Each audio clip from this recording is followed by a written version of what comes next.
Hi everyone. Welcome to this event on the future of global governance. We are very happy to welcome such a large audience here at the Graduate Institute. So this is a public event which precedes a workshop on the theme of global governance and its future. That's why we have so many prominent speakers here around Geneva. So the idea was very much to also share with a broader audience the discussions that will follow up in the next few days. So I'd like to welcome our four panelists. So we have Joost Pauwelyn, who is a professor of international law here at the Graduate Institute. He works on economic issues, trade and investment. I would like to also welcome Liliana Andonova, who is a professor of international relations and political science, also here at the Graduate Institute. She works on international organizations, public-private partnerships in the field of environment. I would also like to welcome Kal Raustiala, who is a professor of law at UCLA in the US. He also works on a number of different issues, internet, environment, trade. So welcome to you as well. I hope you won't be too jet-lagged. I heard you just arrived. So. And Professor Barnett, Michael Barnett, who is also a professor of international affairs and political science at George Washington University, who also just arrived in Geneva and who has worked on many different aspects of global governance, including international organizations and humanitarian affairs. So this event is also sponsored by three different research centers which we have at the Graduate Institute. The Center on Trade and Economic Integration, the Center on Environmental Governance, and the Global Governance Center. So I would like to now start launching the debate, if our four panelists are ready, with a question which the four of you can address in turn. So I'd like to launch the debate by bringing in this idea that we now have a crisis of multilateralism. We hear the media, public commentators, also academics talking of a crisis of multilateral institutions that were created after the Second World War and then elaborated upon through various treaties in different domains. We even hear commentators opposing the second half of the 20th century, which would have been the age of integration of countries pooling their sovereignty in order to reach common goals, to the early 21st century, which would be the age of drifting apart. And indeed, I mean, this vision of reality is not ungrounded. I mean, we've had the Brexit, the US citizens have elected a president who challenges existing multilateral institutions. We have also the rise of populist parties in Europe who also challenge the existing multilateral order, and in general questions of the efficiency and the legitimacy of existing multilateral institutions are being asked. So I would like to know, well, do you think this is a right portrayal? Are you really watching a crisis? Or would you say that the crisis is more apparent than real? So, Michael Barnett, would you like to start? Okay, it's a pleasure to be here, and thank the panel organizers. Okay, so true confession, I'll just begin there. So we were talking amongst ourselves prior to this event and trying to figure out, where do we stand on whether there's a crisis or not. And I think it's fair to say that in our conversation, we managed to flip back and forth amongst ourselves about whether we thought it was a crisis or not. So I think it's fair to say, at least that I'm of several minds with respect to whether, in fact, this is a crisis, whether we want to call it a crisis, what a crisis would mean, and where are we? I mean, at the very least, I think it's fair to say that something's going on, which is a very technical term, but something clearly is happening. What it is, when it began, it's not something that is, in my view, this is not something that Donald Trump started. If anything, he's an accelerant, just simply throwing a match into the flames. But there is something going on, and the big debate, of course, and this is the question, is what are we to make of this? And I'll just say, where I've come out of it, looking at it from the standpoint of the kind of work I've done on humanitarianism and emergency relief, is that the system, at least within humanitarianism, is in crisis, and that's a good thing. That this is a system, as people would talk about it last year in the run-up to the or a year and a half ago in the run-up to the World Humanitarian Summit, the debate was, is it broke or is it broken? I think the consensus was that it's broken. The reason why it's broken is because it is a multilateral dominated system.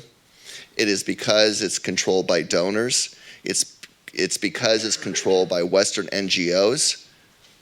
And there is, I think, a fundamental sense that the more you can push them away, the better everything will be for those who are doing the real work, which is the first responders on the ground.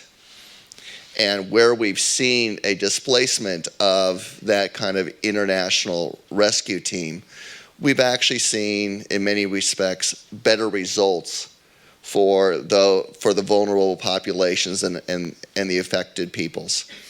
So I think we're in a crisis. There are a variety of reasons why the humanitarian system is in crisis. But the crisis, though, in that context, is going to shake things up. And it'll shake things up, and the hope is that there will be others who will step into the fold and who will then not simply become active as a substitute, but who've been wanting to become active for quite some time, but have not been able to, precisely because of this multilateral system. So I would simply begin by saying, I think it's in crisis, and that's a good thing. I'm of the mind that this is something that we should welcome, and that the consequence may actually be very much improved for vulnerable populations. Thank you very much. I also want to thank the Graduate Institute for organizing this. I think, like Michael, I probably have multiple views on this question. I think at one level, given the number of problems in the world that remain unaddressed or very weakly addressed, of course, there's always a crisis. That's almost a constant when we think about global governance. But I think more specifically in terms of the way you posed the question, is there a crisis in multilateralism? There, I would maybe think about it. Now, granted, I come from California, so maybe this is a very Californian way to think, but there are incumbents and there are disruptors. And from an incumbent point of view, yes, there perhaps is a crisis. And that is a crisis of multilateralism because the multilateral form has many failings. From the point of view of the challengers or the disruptors, and by that I mean other forms of governance that we increasingly see, one might characterize those as multi-stakeholder or involving other public-private partnerships, or the many different ways in which private actors are being incorporated across a whole set of issues. Those changes that we're observing, which are happening now, are a sign of a kind of crisis, or at least a dissatisfaction clearly with the way the existing machinery has worked. And the state centricity of it has led people to seek other ways. So I think we'll see more of that. Now, I don't want to imply that that's something totally new. There's long history to those poles of including private actors or keeping a state-centric focus. That obviously goes way back. It's a complicated story, but there's no question we see much more of it today. And I think that does reflect a dissatisfaction. And the last thing I'd say is it's obviously issue-specific. You mentioned internet, just to take that as an example. That's a relatively new area of cooperation, but it is one that has been from the very beginning entirely multi-stakeholder and done for a purpose. And that's been very deliberate, and in part it's been deliberate and been fueled by a concern that, let's say, an organization very close to here might control it in a manner that many actors find unsatisfactory. Great, thank you very much. Liliana? Thank you. Thank you, everybody, for coming here, and to the organizers for facilitating this panel. Is multilateralism in crisis? Well, my take is that multilateralism is transforming. Is transformation necessarily a crisis? I would say it depends. It depends on the issue. Kal evoked that already. For many issues, we have the international environmental law. Take, for example, violence against children, which is still a very prevalent phenomena. We have a wonderful convention on the rights of the child. We have a fairly good system of international institutions that work to implement that convention. They lobby governments and so on. And still we have a continuation of this practice. And so the fact that many other actors now have voices and agency in that governance is a good thing. Is this a crisis? No, it's not a crisis. It's developing a sphere of governance in ways that was not the typical way of the 1950s, but we're not in the 1950s. And I would argue the same thing for health. There's always crisis in health because there are always pandemics, but this proliferation of actors and forms, in fact, in my view, has contributed to better global governance overall, even though more difficult, more transactional. So some of our theories are being challenged, but governance has developed in interesting ways. On the other hand, there's climate change. And there we do have a crisis.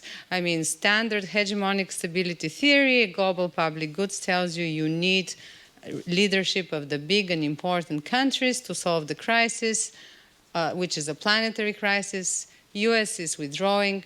China, India, Brazil are not stepping in any sense, in any credible way.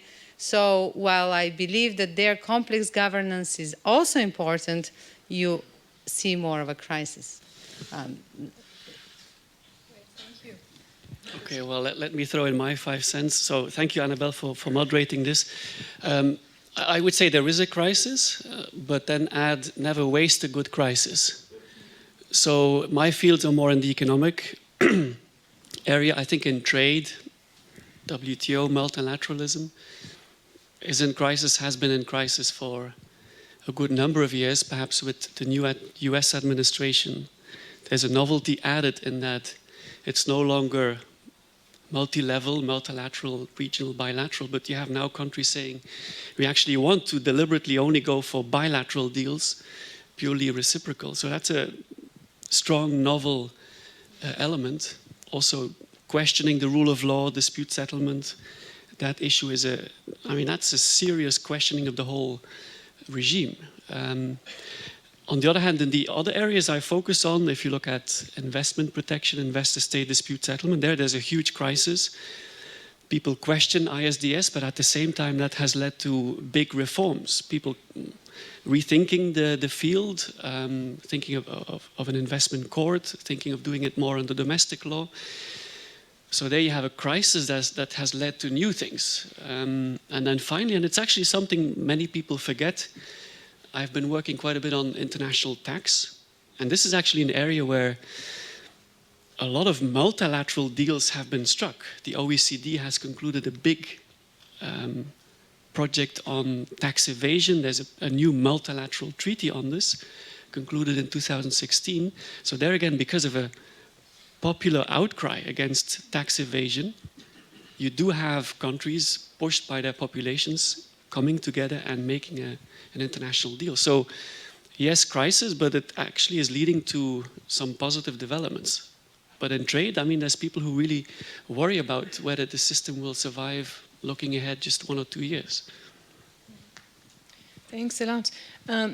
So maybe just a follow-up first on what Joost and Liliana were just saying. So in those sectors where there really seems to be a crisis, which is very hard to overcome, like climate change or the WTO stalemate, what would you suggest is a way out? Are some of the new mechanisms of governance that were discussed by Kal, Michael, and Liliana as well, involving private actors, new forms of public-private partnerships, to use a word which Liliana uses herself a lot.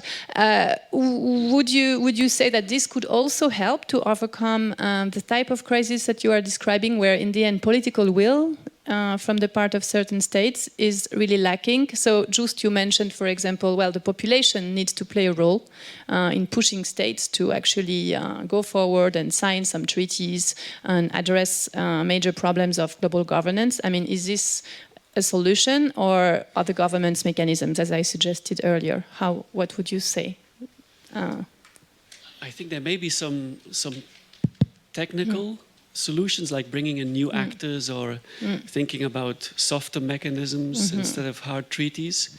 And that may do some of the work, but I think in some areas it goes much deeper than that. There's just a lack of trust. The countries are taking a position on the sidelines. They don't trust each other. They need to see what will happen in the short, medium term.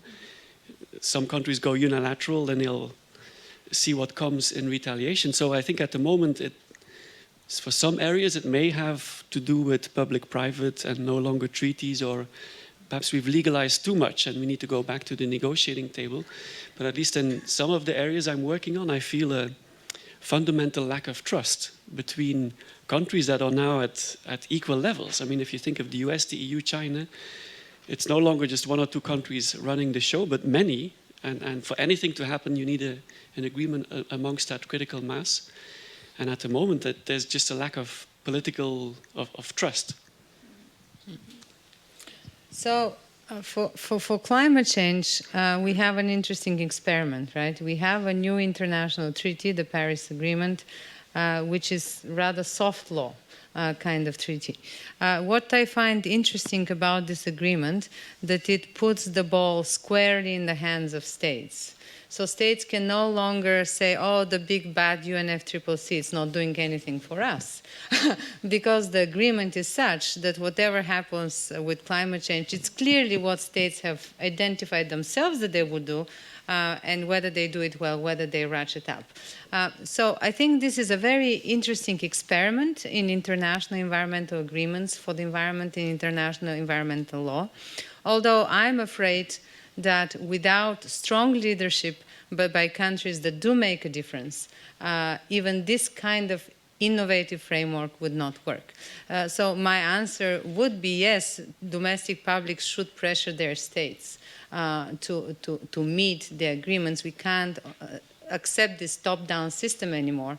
And very clearly in climate, we need big states to do more action. For other issue areas, that it doesn't have the same characteristic of strictly global public goods. A lot of decentralized action is hugely important. I would agree with Michael that when things are local and then lives have to be saved, when ecosystems have to continue to functioning, you cannot just do it with global institutions. You need people on the ground and you need to empower those people. Great. Yes, yes, of course. So I agree with everything that Liliana said. I would just add, or underscore a couple of things. One, and Joost really knows a lot about this issue of thinking about, we mentioned soft law or informal agreements as a way forward. This is clearly what's happened with Paris. To turn back to the United States and what's happening right now, yes, Donald Trump is a tremendous problem for any kind of multilateral approach that one might imagine, really any kind of international cooperation at all that isn't strictly bilateral and to the advantage of the United States. But even before Donald Trump, we saw a retreat from many traditional multilateral treaties under the Obama administration and a preference for informal agreements whenever possible on the grounds that getting something through the architecture of the Senate is simply impossible on almost any issue that you might care about, including climate change. And so Paris is a reflection of that. The Iran deal is a reflection of that. There are many such examples.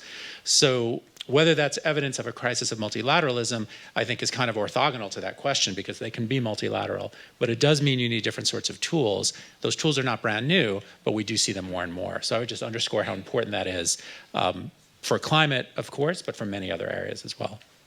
Could I just add one thing?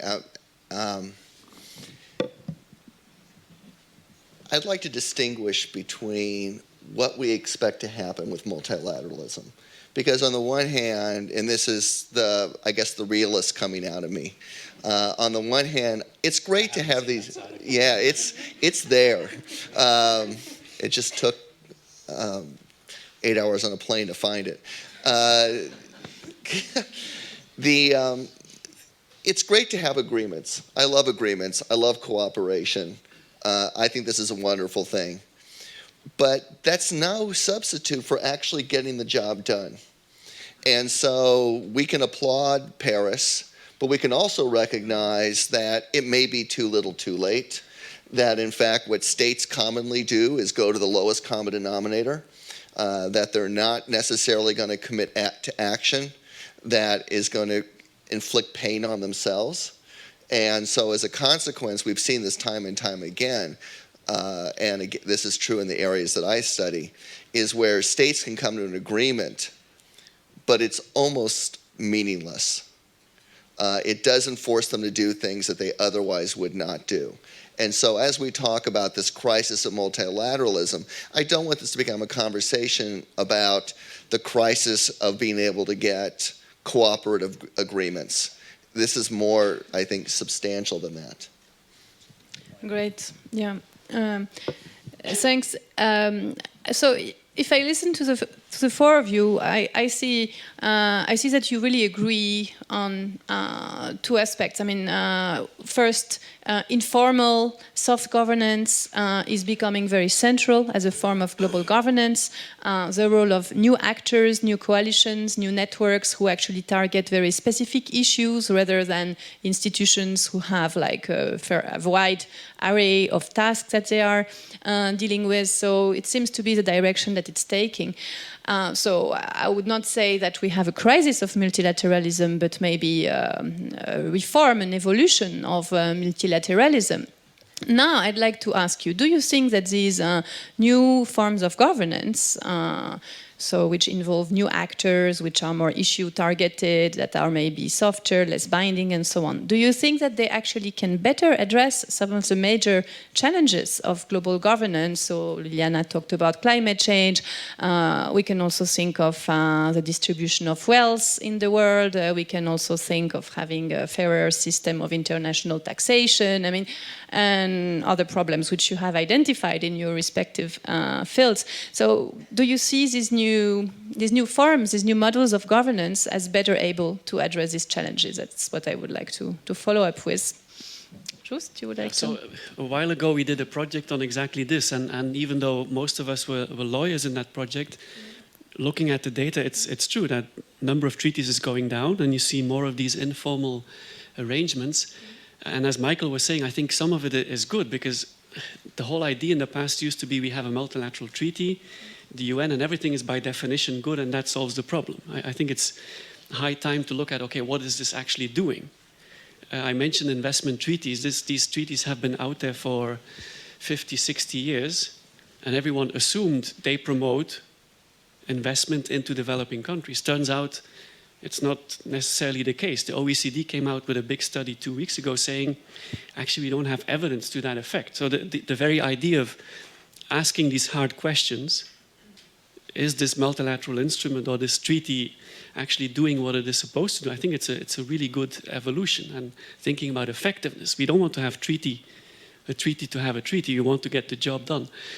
Now, there is this move to the more informal, soft law, coalitions of the willing, which I think is very positive in many ways. But then the next question is, well, but who is in that coalition? Which actors are involved? If it's only big companies and not civil society, that raises questions. So it raises a second generation questions of how do we make sure, yes, it may be more effective, but that it is also accountable. And I think lawyers, I'm speaking as a lawyer, we can contribute a little bit to that in terms of finding rules on conflict of interest, rules on making sure that weaker stakeholders get a voice. But it gets very messy, and the more I look into it, the more critical I become. It's fine to open up to everyone, but the reality is often that the big powerful ones are in and the weaker ones are not. And that then raises the question, well, perhaps the state-to-state mechanism was not so bad after all, or let's keep analyzing this from a very critical perspective.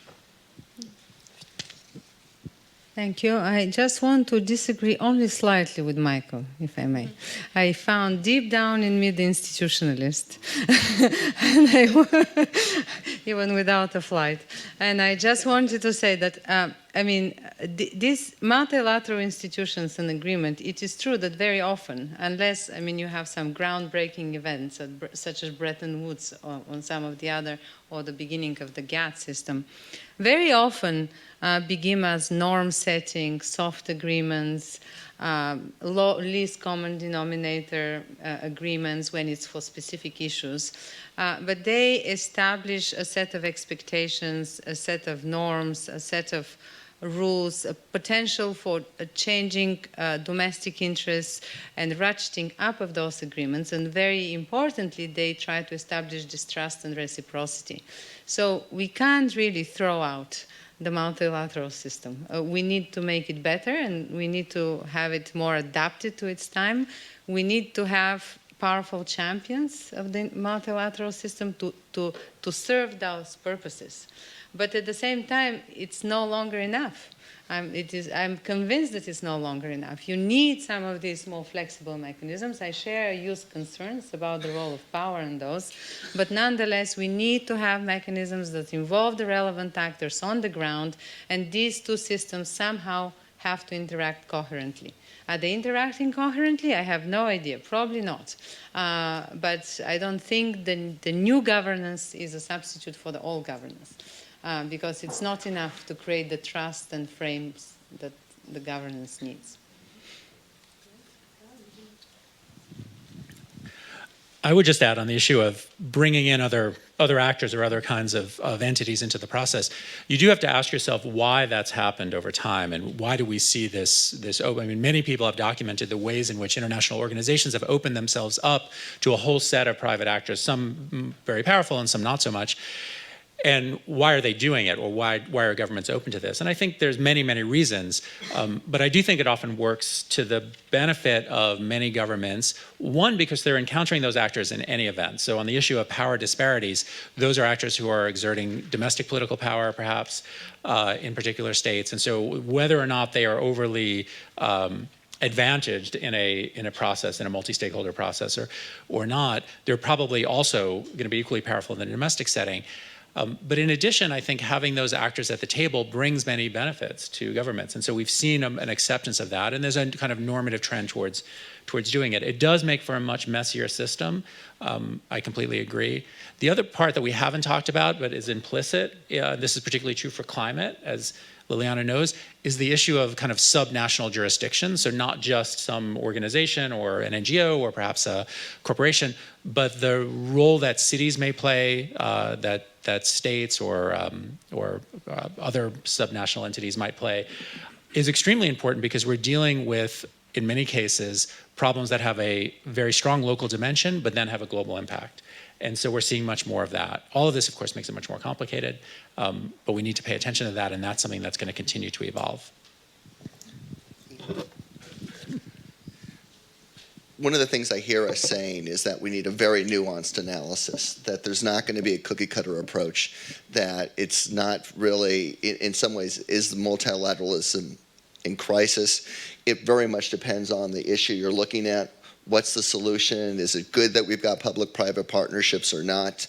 Again, it's going to vary significantly with respect to the kind of collective action problems that we're facing.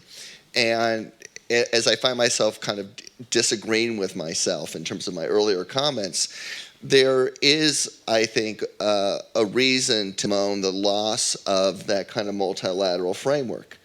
And part of it has to do with the possibility of fragmentation and backsliding at a regional level. So one of the concerns I have about, for instance, the refugee regime is the extent to which you now begin to have regional agreements that actually bring us backwards in terms of the original commitments under the Refugee Convention. I wouldn't necessarily also want to see IHL, international humanitarian law, all of a sudden be subject to public-private partnerships. I wouldn't want to see it necessarily be, principles of subsidiarity. I want to keep these still at a very strict multilateral level. So again, it sort of goes back to that issue that I hear us talking about, which is a much more nuanced approach and taking each issue area on its own terms. Great, thanks a lot to all of you. So let me follow up a little bit. I think that you all agree that these new governance mechanisms would bring more efficiency, that they would address us to deal with some challenges in a way that is more adequate, closer to local needs, also more flexible, and so on. Although Joost and also others have pointed to some issues, power, legitimacy, that there might still be some power games involved in terms of who participates to the governance of global problems, if it's not only states, if new actors come to the table. If I see the situation today, citizens become increasingly critical of existing multilateral institutions. As I mentioned earlier on, we have populist parties which are gaining ground in various countries. Do you think that these new governance mechanisms would be better perceived? Do you think that they would have more legitimacy than the old state-centered system? Would they help solving the legitimacy crisis of multilateralism in a way, and if so, how? I think that would be maybe a nice point of conclusion. After that we can give the floor, but it would be great if you could say a few words on that beforehand. Michael, you can start. Okay. We can reverse the order. Okay. As someone who uses the concept of legitimacy quite a bit in his own work, I have to confess that it's one of those woolly, slippery terms in the sense that we know it's important, but we also know that it depends on perspective, it depends on the audience. So this might be a multilateral system that was seen as quite legitimate from the standpoint of the United States and the Euro-Atlantic partners for decades. But in a lot of issue areas, it was never seen as legitimate from the standpoint of those who were simply left out of the system or left outside of the club. And so to the extent to which you now see a devolution, you see it opening up, you see more, to use that term, stakeholders involved in the process, then yes, it may also give the veneer of legitimacy. At the same time, though, there is something that will be lost when states are no longer at the table, which is at least a lot of these states are accountable to their publics. These new actors are not. This has obviously been a major concern with respect to the growing role of corporations in private authority and various kinds of global governance issues. This is also true of NGOs, that it's not clear who any of them represent, and it's not clear as well who they're ultimately accountable to. And if there's not accountability, which I actually think there's never been much accountability in the multilateral system anyway, if there's not much accountability, then it's hard for me to see how there can be much legitimacy. I'll just add, I think Michael makes a really important point, and if we were having this conversation in Washington and not in Geneva, there would be a lot of attention to this issue of two bites at the apple and whether private actors who are able to, of course this happens constantly in Washington, it would be hypocritical, but that discussion would occur and people would say, why do we want a system which allows whatever the group may be to go and somehow achieve a regulatory aim or seek a regulatory aim at the domestic level, perhaps fail, seek it at the international level and view that as some kind of gain for legitimacy when in fact it's subverting a democratic process that's well developed. I don't necessarily subscribe to that view, but I think it's a very powerful strain in certain places. The other thing I would add is just on the issue of effectiveness. For almost every issue that we talk about in this conversation and most, we would say the problem is too little effectiveness. But of course, there are exceptions to that in global governance. We might look at something like the Security Council as an example. It fails on many things. But if you're on the receiving end of Security Council sanctions, that's an extremely effective body. And it's one that you might want to then imagine opening up in other ways, not to the sort of different actors that we're discussing, but simply to a different form of multilateralism.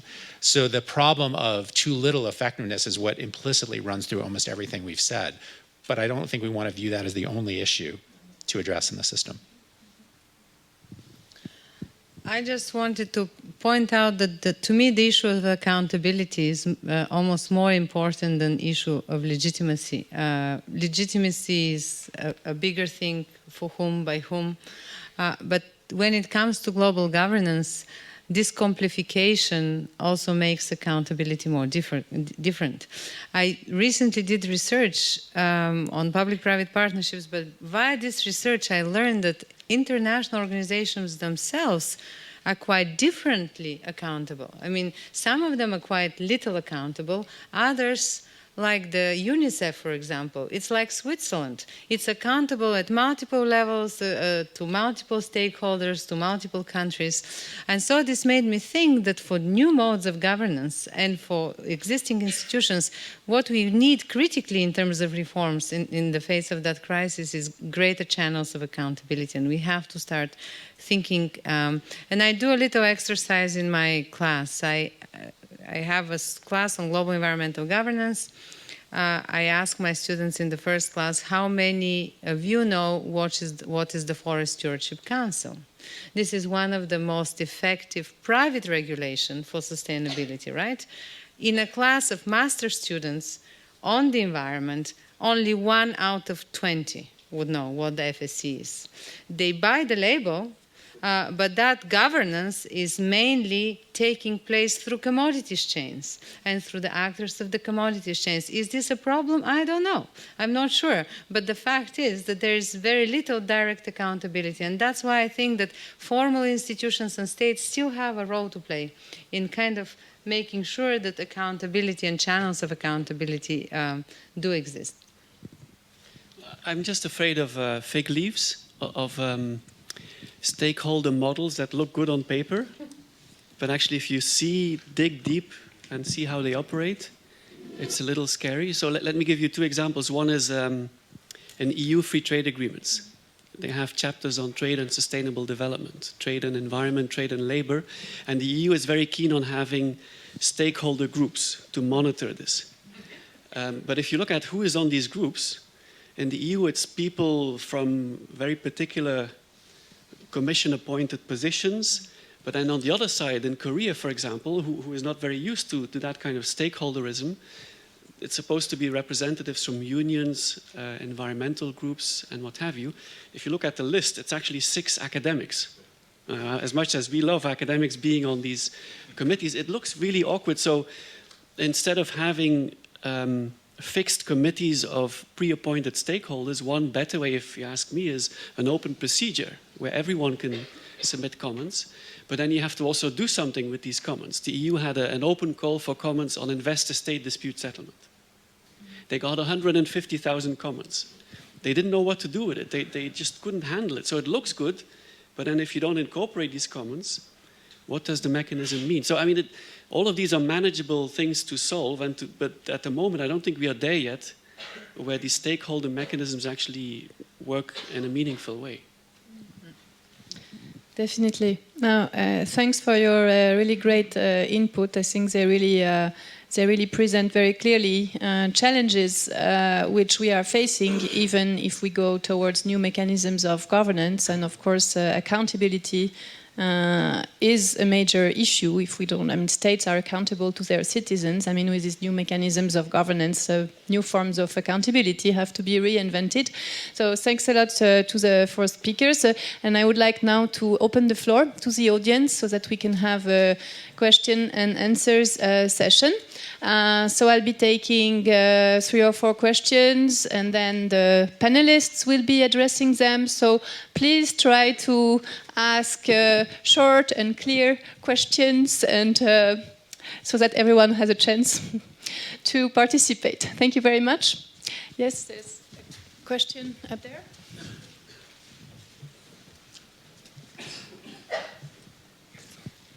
Yes, thank you very much. This was a very interesting talk. I am Melanie Koppe. I'm an assistant professor also in the Department of International Relations, Political Science.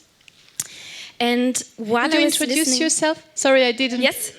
Oh, you did. I just did. Yes. Sorry, I didn't hear. Sorry. I know you, but yeah.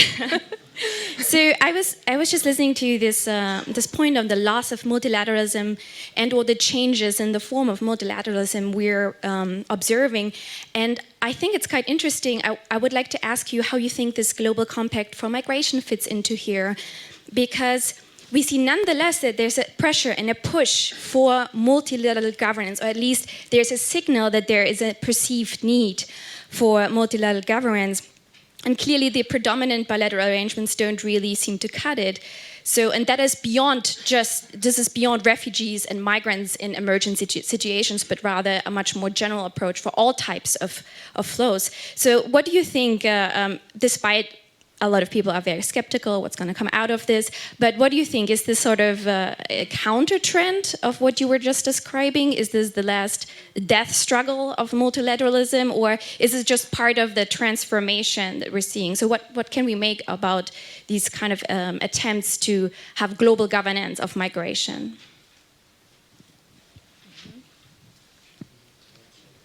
Maybe I take three questions at least, and yes, please. Hi, my name is Liz Kulamadile. I'm a PhD candidate in the International Law Department. And my question goes more to, less to the question of what institutions we can use, but rather the question of interconnectedness of issues. So is the answer really to look for better climate change treaties, or do we have to find other ways of thinking about these issues? I hope that was clear.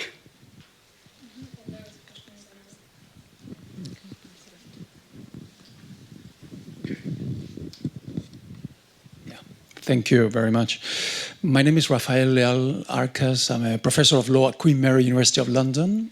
And it seems to me that one of the mega trends of the 21st century is this bottom-up approach to governance that was mentioned by Liliana and Kal.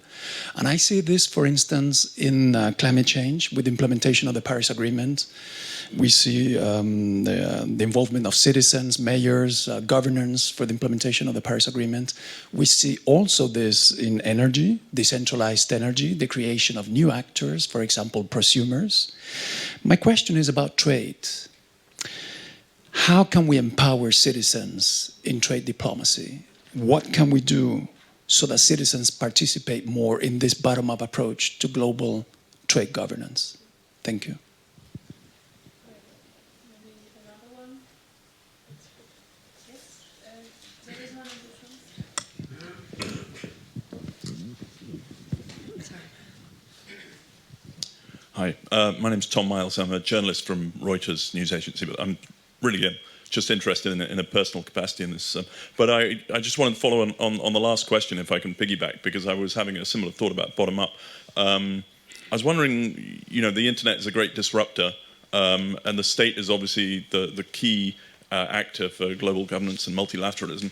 Is there any scope for the internet to supplant the state's role, and for people online to make multilateral agreements as sort of, you know, maybe this is already happening, I don't know, but just as so many other things have been disrupted, could the internet disrupt the state as the unit of action? Thanks.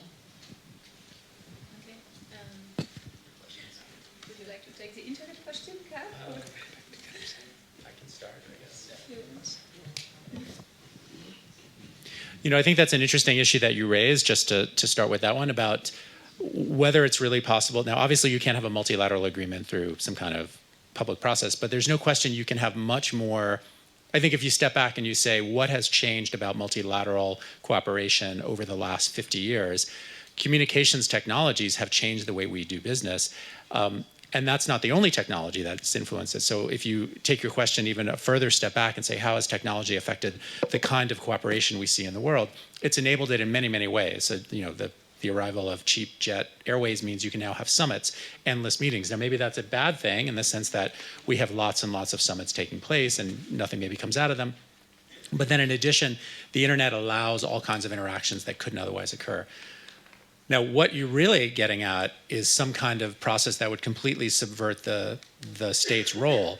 We do see this in domestic context. So even in my home state of California, we have a very effective initiative and referendum process that I will say does not work very well. And so sometimes it works well, but many times it kind of goes off the rails. So I'm not really answering your question directly because I don't know, but I think it's a really important one, but I think we want to be wary of the ways in which we might simply empower, I don't want to say chaotic, but non-focused approaches to things. If I might just continue for 10 seconds on climate change, I think the issue of climate change is one in which all of the different ways in which cities, for example, are cooperating, again, very much enabled by technology in ways that you would be hard-pressed to imagine in the past. Even 20, 30 years ago, I think it would be much more difficult. So I think it is an accelerant to some of the issues that people care most about at a local level, but feel normally disempowered. Great. Michael, you want to? Yeah, just on the trade, a broader point, and then also on migration. On the trade and more on the broader point, which is these bottom-up approaches, I don't want to say anything too scandalous or provocative, but sitting in the United States, I know bottom-up approaches, and that's called President Trump. If you want bottom-up approaches on trade, you're going to get greater and greater legislation that's clamping down on trade. So I'm not, all I'm saying is that when we think about bottom-up approaches, we have an assessment and an underlying assumption about what our values are and the values that other people hold, with the belief that bottom-up approaches will necessarily be better and will necessarily sort of create more global cooperation. I don't know if we're in that historical period right now. It's not clear to me that bottom-up approaches, if you sort of allow 1,000 flowers to bloom, I'm not sure we're going to necessarily like the garden. So I would just caution a little bit on the bottom up. On the migration, there will be no agreement. And the reason why is, and this is my view about the refugee convention, just sort of refugee regime, is that the function of these regimes with respect to migration and displacement, it's a containment system. The whole function of the regime system and migration is to keep people where they are at home. And then you make exceptions to that depending on whether you like them or not, whether they sort of like their features, they have the same identity, you think they've got the right skill set. But otherwise, the refugee regime is designed as a containment regime. And so in that sense, it's been incredibly successful, because it actually has stopped refugees from being able to go to places where states don't want them to go. And in that sense, then, I don't think there will be anything on migration, in part because states will not permit the kind of open migration patterns that many advocates of these kinds of cooperative agreements want. I just wanted to say one word on the bottom-up and internet as a way of concluding new agreements. The key barrier to that would be, of course, collective action problems, because the internet reduces the transaction cost of connecting to people, but it doesn't necessarily automatically increase the willingness of people or actors to bear costs for the provision of international public goods or global public goods or removing externalities. So for these new technologies and bottom-up approaches to facilitate meaningful cooperation, you still need entrepreneurs and you still need actors that are willing to bear costs to international collaboration. And the technology or the approach in and of itself is not going to do it. You need to have the right interests and incentives and commitments in place.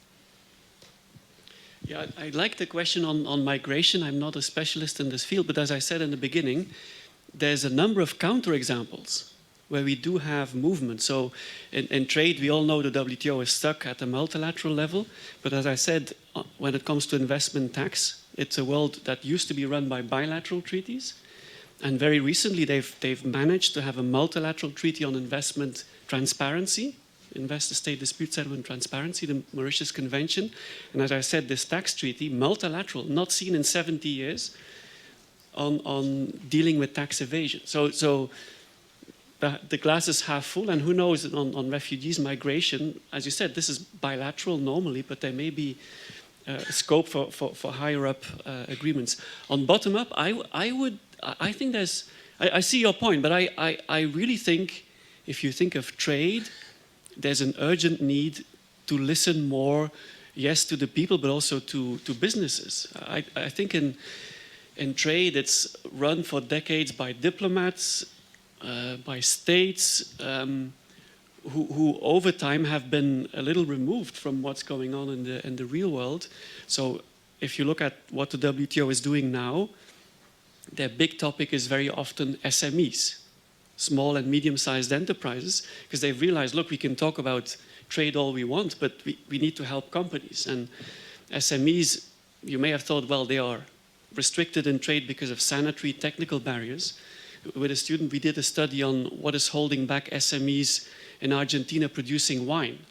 Actually, it wasn't any of the sanitary measures that prevented them from getting into the EU. It was more logistical issues or matters of transportation or domestic tax issues. So bottom up, I think it's crucial to figure out what are companies struggling with. The other big topic is e-commerce. Is it tariffs on e-commerce? No, it's issues like, can you pay online in a particular country?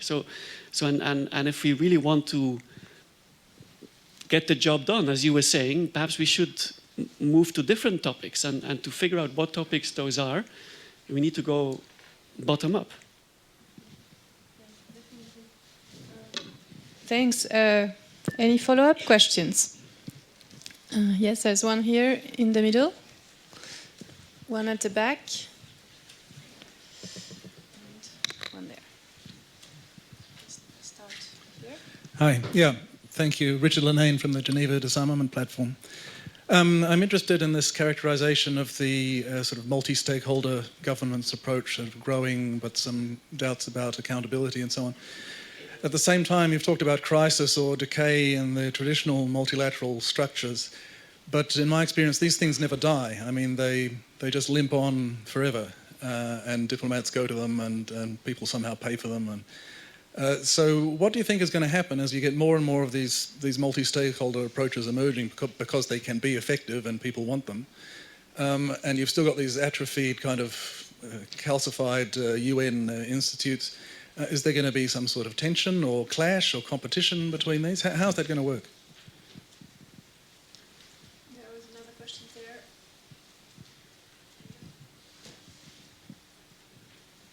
Thank you very much. My name is Ahmed Riyad. I work for the ITU, which is the UN Agency for ICT. Actually, I want to follow up on the internet and technology question briefly. I'm not saying, I don't see it as an alternative for the multilateralism kind of approach, but the stakeholders that are actually running these kind of technology, if you talk about the internet, blockchain, all these kind of things, is actually affecting so much the multilateralism of their own government. So if we talk about corporations like Skype, like Apple, like Google, they kind of, as we speak now, they actually affect the position of the US as a government in the global governance arena. So it's not that it's going to be replaced, in my opinion, or replace the current multilateralism approach, but actually it's affected very much because the stakeholders, especially the private sector stakeholders, with these kind of technologies, can change the positions of many governments as we speak. So how do you see this? How do you see this as an alternative way of global governance, not disrupting the current global governance system, but changing it dramatically by these stakeholders, even if they don't have the legitimacy, as Liliana was saying?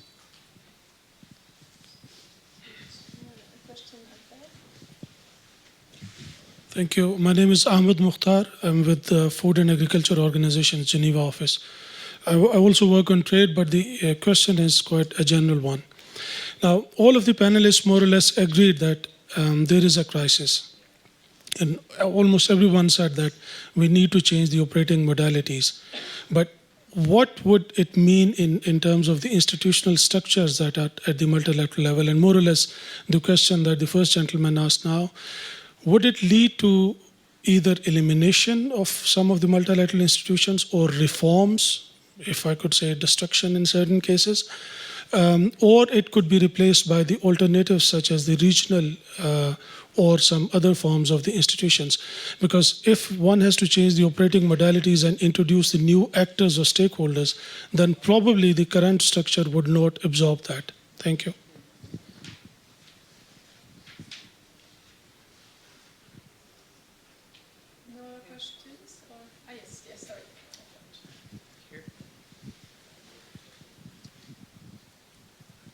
Thank you. Gianluca Burci, Adjunct Professor of International Law here at the Institute.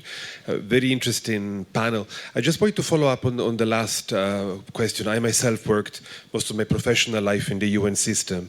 And what maybe anecdotally, I feel I'm seeing is in a way the hollowing out of the multilateral institution, multilateral structure in terms of the mandate, in terms of the financing, in terms of the condition of service that makes them less professional. So there's a lot of inertia. It's very difficult to destroy, to abolish, to really radically reform. It's easier to let it somehow wither and really hollowing out from inside. So is that also part of what you're talking about? That you see the same structure remaining, but obviously there's a power shift toward other structure, toward the private sector, toward more informal arrangement that Joost was talking about. And we are left with this sort of dry fruit on the vine. They're still supposed to be the repository of international legitimacy, the locus of solution of big problems. So will that be, in your view, a possible future scenarios? Stalemate, basically, at a multilateral level. Thanks. Yeah, for important questions. Joost, would you like to start, perhaps? Yeah, and that's why I started out saying there is a crisis, but never waste a good crisis. I think, as Gianluca was saying, and your question of how do you achieve reform, if you look at the WTO, for example, the US is really putting its foot down and is blocking everything, the dispute settlement system.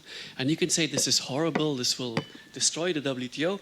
Another way of looking at it is, perhaps you really need some deep critical thinking, a real crisis, some kind of hitting of the wall before you convince others to reform. So in that situation, the US has been making its arguments for reform literally for almost 20 years. Nothing has happened because it's so difficult to get change. And now they put pressure, they put their feet down, they go unilateral. And sometimes you need unilateralism to serve as multilateralism.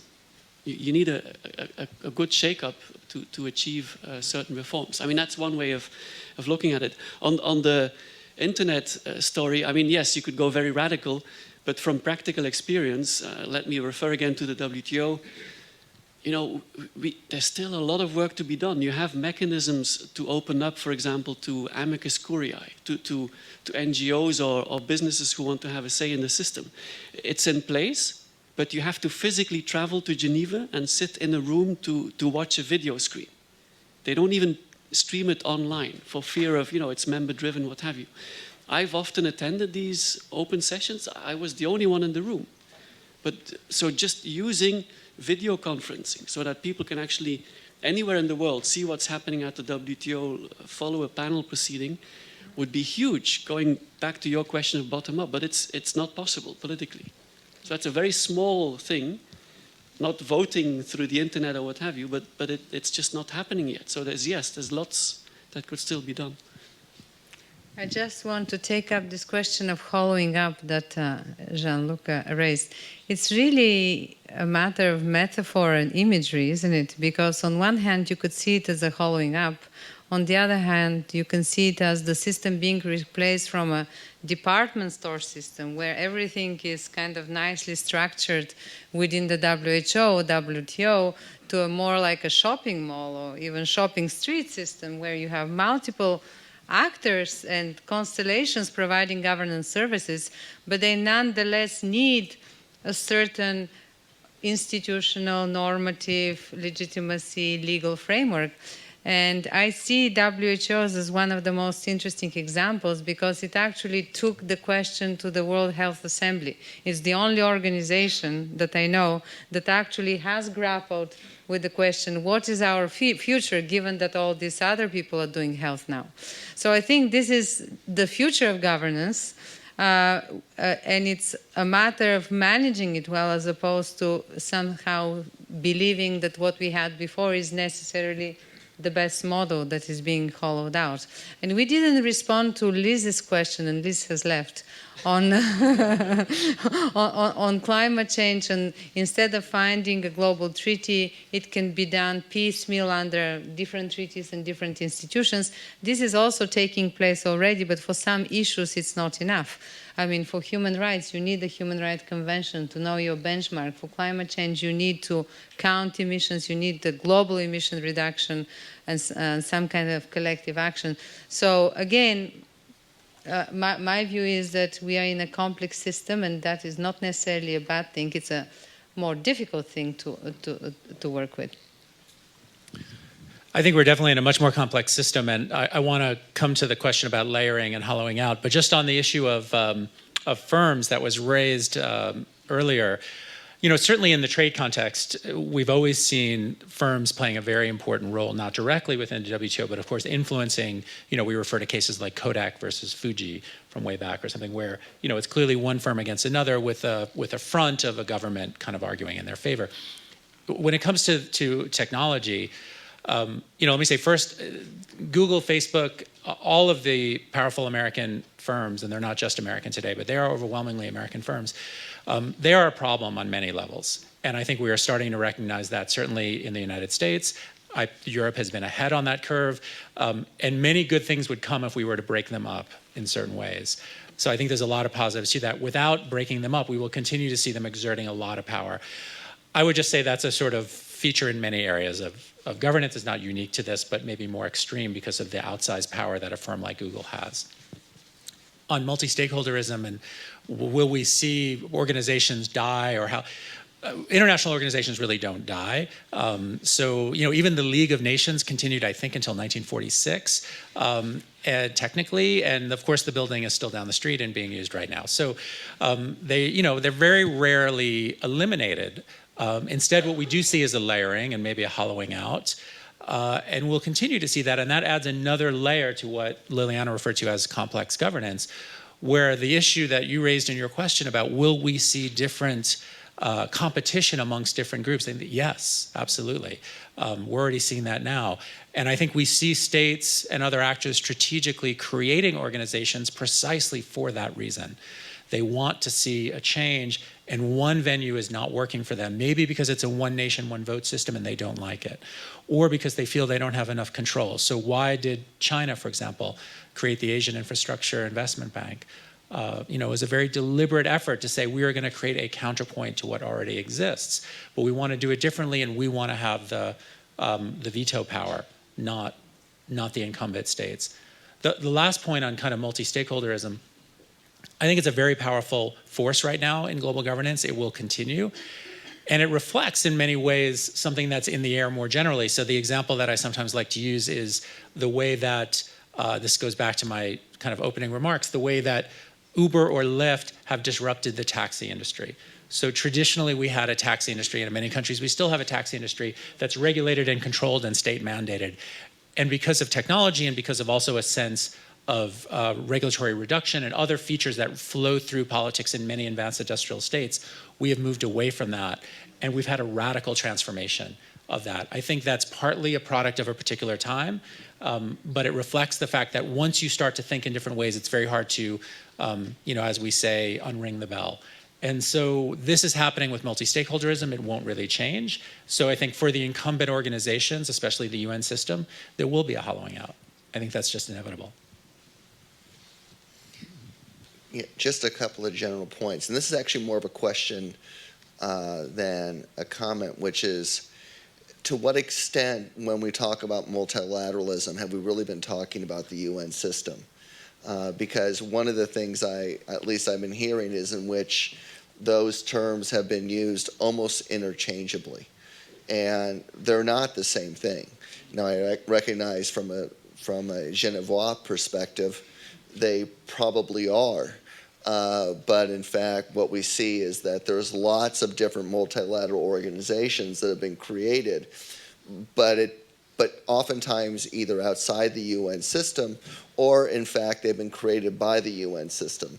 These are international organizations creating other international organizations, which is its own phenomenon. The the other point I would just raise here is the question of competition, which I think is a fascinating question, and whether the UN is being hollowed out. We've seen these debates about the WHO, whether it was being hollowed out by public-private partnerships, whether it was too much hollowing out because of Ebola. Maybe it's time to actually go back and renew the WHO. These things swing, and part of it, they swing from crisis to crisis. So one of the things I'd be very curious about is where we've been very much focused on innovation and experimentation, but I would not discount the possibility that there is not also a return, not just to multilateralism, but also to the UN system, and thinking in much more sensible ways what different functions it can play. And maybe what's happening is that the functions of the multilateral system are changing to adapt to this new complex environment. Thanks a lot. I think we are running a little bit out of time for new questions, but I think that you really pointed out to, well, the crucial question that we have to reflect on today. So what kind of multilateral system do we want to have? And so you've been talking about the old multilateral order, which was based on states and international organizations. You've been talking about the new actors and the new mechanisms. And you were debating on whether we observe a hollowing out of the state and international organizations in favor of transnational companies, for example, which are becoming increasingly powerful, or whether these organizations actually are resilient and should remain central actors. Perhaps we could also think that actually these private actors are also helping out states and IOs to perform their goals. Maybe we have to see them as working in partnership. Sometimes states would not be able to achieve certain governance goals without the help, the funding, and the motivation of private actors. So I think maybe that's also what we have to keep in mind. For now, I would like to thank the four of you for your great contributions, very great debate. I think you have a lot of food for thought for the workshop that is following up in the next 2 days. So thank you very much to the four speakers. So,